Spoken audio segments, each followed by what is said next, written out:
Good morning my dear students. आज की class में हम लोग क्लास 10th साइंस के मोस्ट इम्पॉर्टेंट 50 क्वेश्चनों को देखेंगे। ये बायोलॉजी के पोर्शन से मैं बेटा आपके क्वेश्चन लेके आया हूँ। अगर आप ये टोटल 50 क्वेश्चन अच्छी तरह से तैयार कर लेते हैं तो कोई भी ऐसा क्वेश्चन आपके बोर्ड में देखने को नहीं मिलेगा। पूरी 25 नंबर की बायो आती है, ये सबको पता है। 25 नंबर में से कोई भी ऐसा क्वेश्चन नहीं होगा जो इस 50 क्वेश्चन से बाहर जाए। इस सीरीज में मैं आपको बेटा प्रत्येक दिन 5 क्वेश्चन प्रोवाइड कराऊंगा जिनको आपको अच्छी तरह से लर्न करना है। अगर इसके बाद भी आपको कोई डाउट रहता है क्वेश्चनों में तो आप 7880960882 ये मेरा व्हाट्सएप नंबर है। इस नंबर के थ्रू आप मुझसे कांटेक्ट कर सकते हैं। चलते हैं हम लोग बेटा क्वेश्चन नंबर 1 से और उनके विद सॉल्यूशन आपको मैं प्रोवाइड कराऊंगा। देखिए पहला क्वेश्चन कह रहा है बेटा कि धमनी एवं सिरा में 4 अंतर लिखिए। पहला क्वेश्चन बहुत ही ज्यादा इंपॉर्टेंट है बेटा। पहला क्वेश्चन क्या कह रहा है कि धमनी एवं सिरा में 4 अंतर लिखना है। ये क्वेश्चन आप जब प्लेलिस्ट खोलेंगे क्लास 10 हिंदी मीडियम साइंस तो वहां लिखे होंगे, एक वीडियो बना रखा है मैंने जिसमें लिखा होगा महत्वपूर्ण अंतर। उसमें ये क्वेश्चन आपको कराया जा चुका है तो इसको मैं दोबारा नहीं करा रहा हूं, आप वहां से देख लीजिएगा। जिन बच्चों को ना मिले उनको मैंने अपना व्हाट्सएप नंबर दे दिया है। इस नंबर के थ्रू आप हमसे कांटेक्ट करेंगे, मैं आपको वहां से इसकी लिंक प्रोवाइड करा दूंगा। सेकेंड क्वेश्चन को देखिए आप क्या कह रहा है। हीमोग्लोबिन क्या होता है? हीमोग्लोबिन क्या होता है, इसका कार्य स्पष्ट कीजिए। हीमोग्लोबिन क्या होता है तथा इसका कार्य स्पष्ट करना है। बहुत ही ज्यादा इंपॉर्टेंट क्वेश्चन है। देखिए अगर ये आएगा एग्जाम में तो आप इसको कैसे सॉल्व करेंगे, कैसे इसका आंसर लिखेंगे।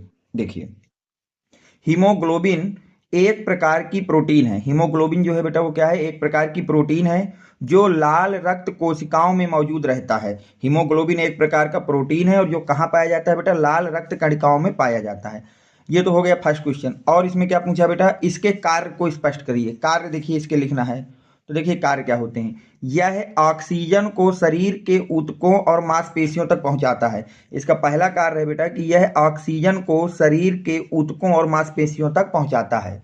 और दूसरा महत्वपूर्ण कार्य इसका ये होता है, यह कार्बन डाइऑक्साइड को शरीर से बाहर निकालने में मदद करता है। जो कार्बन डाइऑक्साइड होती है उसको बेटा ये शरीर से बाहर निकालने में सहायता करता है। इतना आप लिख देंगे आपको इसके पूरे नंबर मिलेंगे। चलते हैं बेटा क्वेश्चन नंबर 2 में क्या कह रहा है। क्वेश्चन नंबर 2 कह रहा है बेटा कुपोषण से क्या तात्पर्य है, इसके कारण भी लिखिए। कुपोषण से क्या तात्पर्य है, इसके कारण भी लिखिए। मतलब आपको बताना है कि कुपोषण क्या होता है और ये किस कारण से होता है। तो देखिए इसका आंसर आप किस तरह से लिखेंगे। सबसे पहले बात करते हैं बेटा कुपोषण की। किसकी बात करते हैं बेटा, कुपोषण की। तो लंबे समय तक किसी भोजन में पोषक तत्वों जैसे कार्बोहाइड्रेट, प्रोटीन, वसा, खनिज लवण, विटामिन आदि की कमी रहती है तो इसे कुपोषण कहा जाता है। कुपोषण क्या है कि यदि कोई व्यक्ति ऐसा भोजन बहुत दिनों से खा रहा है जिसमें ना तो कार्बोहाइड्रेट है, ना प्रोटीन है, ना वसा है, ना खनिज लवण है, ना विटामिन है, तो वो व्यक्ति कुपोषित हो जाता है। और उस भोजन को ग्रहण करने की जो प्रक्रिया होती है उसको हम लोग कुपोषण नाम देते हैं। ये तो हो गया आपका फर्स्ट क्वेश्चन कि कुपोषण से क्या तात्पर्य है। इसके कारण भी लिखना है कि कुपोषण होता क्यों है। तो देखिए कारण,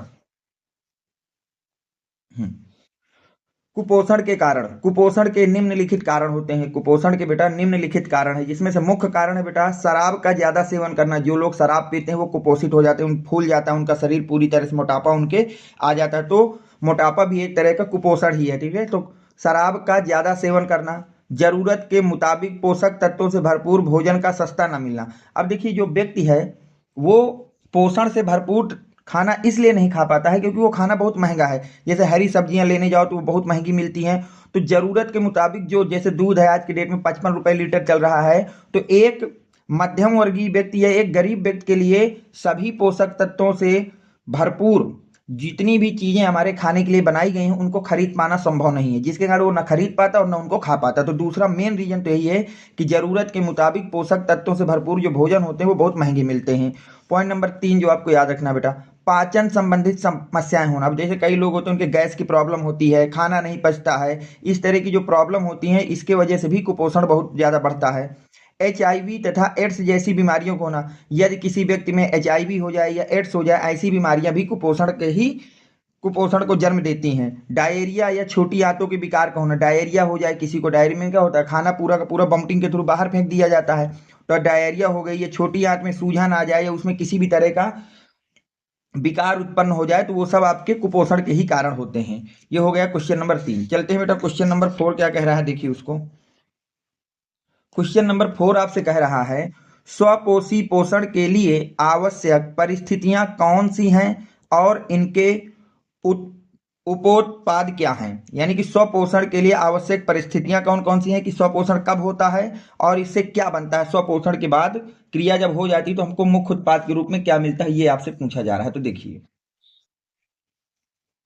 पहला क्वेश्चन है कि स्वपोषण की आवश्यक परिस्थितियां। तो स्वपोषण के लिए आवश्यक परिस्थितियां निम्नलिखित हैं। पहला कि अगर आपको स्वपोषण कराना है तो वहां पर क्लोरोफिल की उपस्थिति होनी चाहिए। पहला तो यह है कि अगर आपको स्वपोषण कराना है तो वहां पर क्लोरोफिल की क्या होनी चाहिए बेटा, उपस्थिति होनी चाहिए।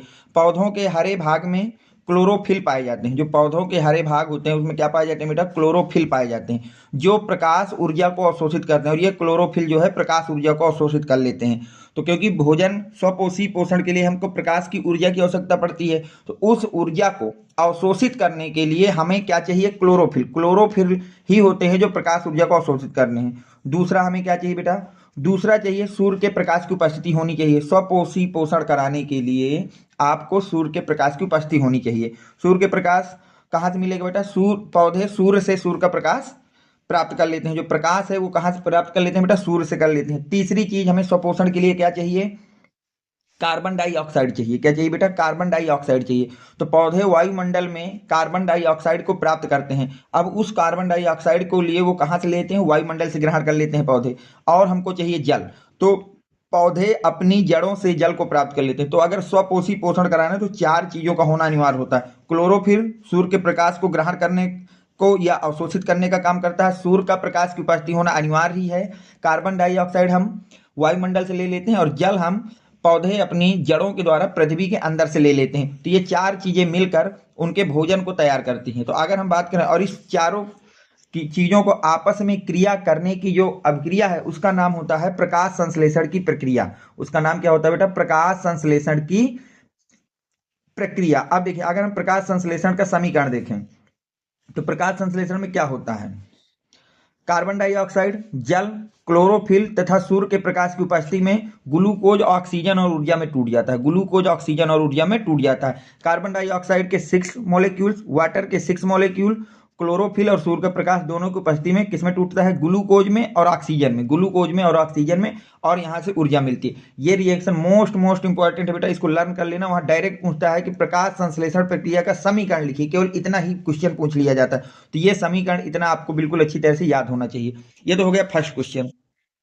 इसमें क्या पूछा है, इसके उपोत्पाद क्या होते हैं। तो देखिए उपोत्पाद मतलब होता है क्रिया के बाद बनने वाले उत्पाद। तो देखिए इस क्रिया के बाद क्या बन रहा है, ग्लूकोज बन रहा है, ऑक्सीजन बन रही है और ऊर्जा बन रही है। तो स्वपोषण के उपोत्पाद क्या होते हैं, स्वपोषण के सह उत्पाद होता है जल, कार्बोहाइड्रेट जो कि ग्लूकोज के रूप में मिलता है, और ऑक्सीजन।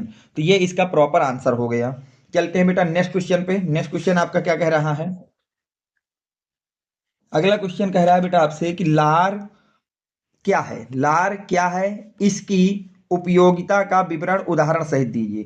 ठीक है, ये लास्ट क्वेश्चन है। मैं डेली आपको 5-5 क्वेश्चनों की सीरीज बना दूंगा ताकि आपके 10 वीडियो में पूरे 50 क्वेश्चन कंप्लीट हो जाए और आप उनको पढ़कर बायो के पूरे 25 नंबर अपने फिक्स कर लीजिए। तो लार क्या है, इसकी उपयोगिता का विवरण उदाहरण सहित देना है। तो देखिए लार क्या है बेटा, भोजन करते समय मुख से एक चिकना तथा चिपचिपा तरल पदार्थ निकलता है, इसे ही लार कहते हैं। जब आप भोजन करते हैं तो मुख से एक चिकना तथा चिपचिपा तरल पदार्थ निकलता है, इसको ही हम क्या नाम देते हैं बेटा, लार कहते हैं। अगर पूछा जाए, अगर इसी में क्या पूछा है कि इसकी उपयोगिता क्या है, तो ध्यान से देखिए लार में पाचक रस पाए जाते हैं जो भोजन के पाचन में सहायक होते हैं। तो इसकी उपयोगिता क्या है कि भोजन को पचाने के लिए काम में आता है, क्योंकि लार में क्या पाए जाते हैं बेटा, पाचक रस, और पाचक रस जो है भोजन को क्या करते हैं, पचाने में सहायता करते हैं। तो उम्मीद करता हूं कि ये वीडियो आपको पसंद आया होगा। अगर वीडियो आपको पसंद आया है तो वीडियो को लाइक करें, चैनल को सब्सक्राइब करें। Thanks for watching, next video coming soon.